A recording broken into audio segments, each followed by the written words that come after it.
राजा हरिश्चंद्र आदि परोपकारी भक्त।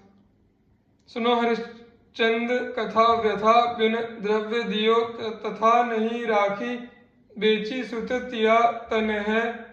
सुरथ सुधनवा जू स्वदोष के करत मरे शंख और लिखित विप्र भयो मैलो मन है। इंद्र और अग्नि गए शिवी पे परीक्षा लैन काटी दियो मांस रीजी साचो जान्यो पन है।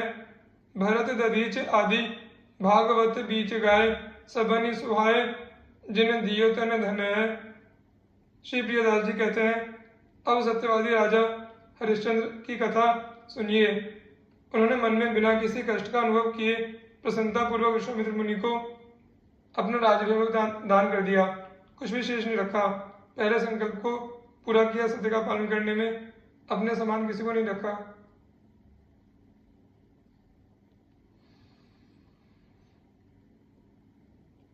राज्य छोड़कर काशीपुरी को चले गए। वहां उन्होंने अपने शरीर के साथ ही स्त्री पुत्र को बेच दिया। सत्य की रक्षा करके भगवान को प्रसन्न किया।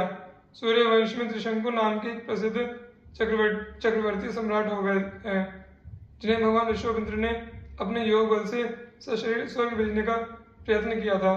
महाराज हरिश्चंद्र उन्हीं त्रिशंकु के पुत्र थे। ये बड़े ही धर्मात्मा, सत्यपरायण तथा प्रसिद्ध दानी थे। इनकी सत्य की परीक्षा की गाथा पुराणों में प्रसिद्ध है। इनकी पत्नी शेब्या थी तथा पुत्र का नाम रोहित था। सुरथ और सुधनवा दोनों बड़े भारी भक्त थे। शंख और लिखित दोनों ब्राह्मणों के मन मलिन थे। उन्होंने दोनों भक्तों को मिथ्या दोष लगाया और वे अपने पाप से मर गए। शरणागत रक्षक राजा शिवी के पास परीक्षा लेने के लिए इंद्र और अग्निदेव बाज और कबूतर बनकर गए।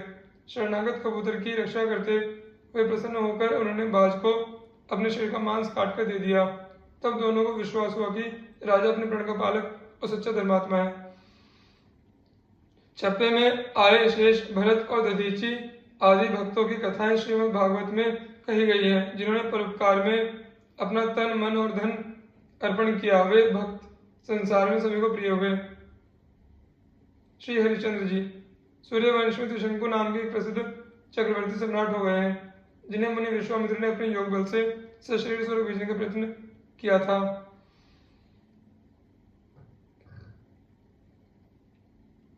महाराज हरिश्चंद्र उन्हीं त्रिशंकु के पुत्र थे।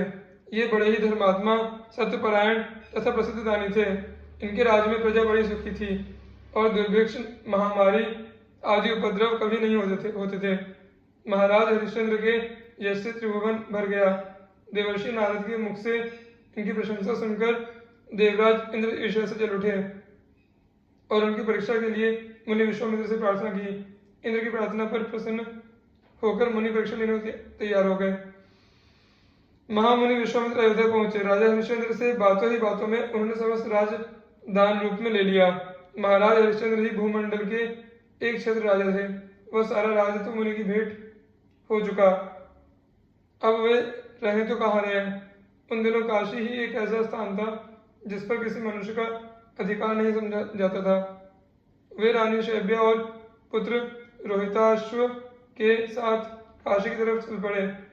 जाते समय मुनि ने राजा से कहा कि बिना दक्षिणा के यज्ञ, दान और जब तक आदि सब निष्फल होते हैं, अतः आप इस बड़े भारी दान की सांगता के लिए 1000 स्वर्ण मुद्राएं दक्षिणा स्वरूप दीजिए। महाराज के पास अब रह ही क्या गया था। उन्होंने इसके लिए 1 मास की अवधि मांगी। विश्वामित्र ने प्रसन्नता पूर्वक 1 मास का समय दे दिया। महाराज हरिश्चंद्र काशी पहुंचे और शैब्या तथा रोहिताश्व को एक ब्राह्मण के हाथ बेचकर स्वयं एक चांडाल के यहाँ बिक गए, क्योंकि इसके सिवा अन्य कोई उपाय भी न था।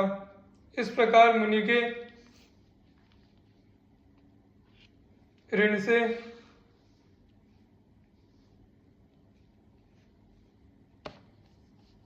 मुक्त होकर राजा हरिश्चंद्र अपने स्वामी के यहाँ रहकर काम करने लगे। इनका स्वामी मरघट का मालिक था। उसने इन्हें श्मशान में रहकर मुर्दों के कफन लेने का काम सौंपा। इस प्रकार राजा बड़ी सावधानी से स्वामी का काम करते हुए श्मशान में ही रहने लगे।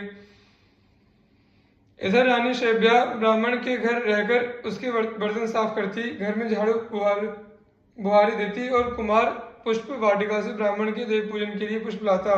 रात सुख भोगे हुए और कभी कठिन काम करने का अभ्यास न होने के कारण रानी शैब्या और कुमार रोहिताश्व का शरीर अत्यंत परिश्रम के कारण इतना सूख गया कि उन्हें पहचानना कठिन हो गया।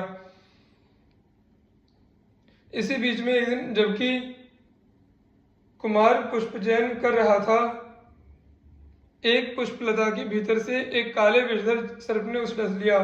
कुमार का मृत शरीर जमीन पर गिर पड़ा। जब शैब्या को यह खबर मिली तो वह स्वामी के कार्य से निपटकर विलाप करते हुए पुत्र के शव के पास गई और उसे लेकर दाह के लिए श्मशान पहुंची। महारानी पुत्र के शव को जलाना ही चाहती थी कि हरिश्चंद्र ने आकर उससे कफन मांगा। पहले तो दंपति ने एक दूसरे को पहचाना ही नहीं, परंतु दुख के कारण शैब्या के रोने चीखने से राजा ने रानी और पुत्र को पहचान लिया। यहाँ पर हरिश्चंद्र की तीसरी बार कठिन परीक्षा हुई। शैब्या के पास रोहिताश्व के कफन के लिए कोई कपड़ा नहीं था, परंतु राजा ने रानी के गिड़गिड़ाने की कोई परवाह नहीं की। वे पिता के भाव से, पुत्र शोक से कितने ही दुखी क्यों न हो, पर यहाँ तो ये पिता नहीं थे। वे तो मरघट के स्वामी के नौकर थे और उनकी आज्ञा बिना किसी भी लाश को कफन लिए बिना जलाने देना पाप था। राजा अपने धर्म से जरा भी विचलित नहीं हुए।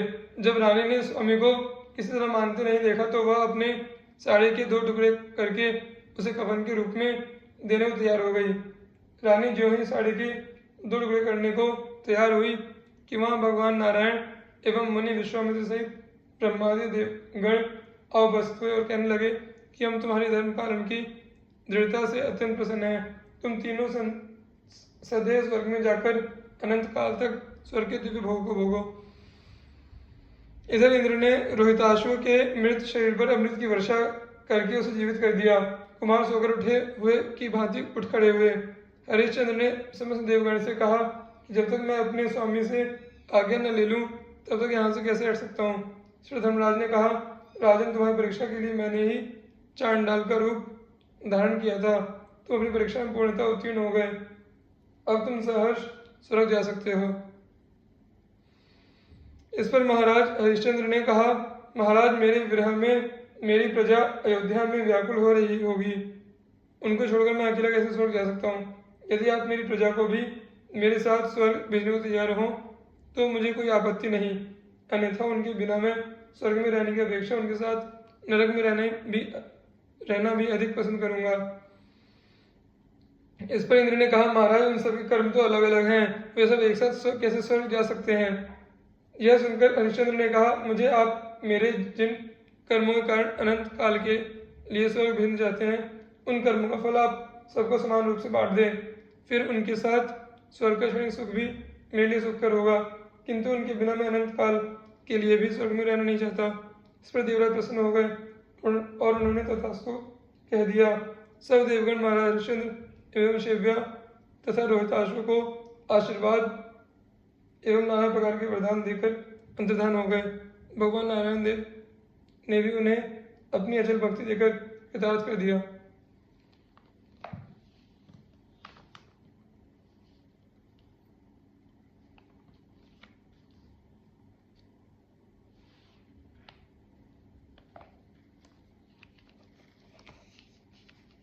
इधर सबके सब अयोध्यावासी अपने स्त्री पुत्र एवं भृत्यों सहित सदैव स्वर्ग चले गए। बाद में मुनि विश्वामित्र ने अयोध्या नगरी को फिर से बसाया और कुमार रोहित को अयोध्या के राज सिंहासन पर बिठाकर उसे समस्त भूमंडल का एक छत्र अधिपति बना दिया।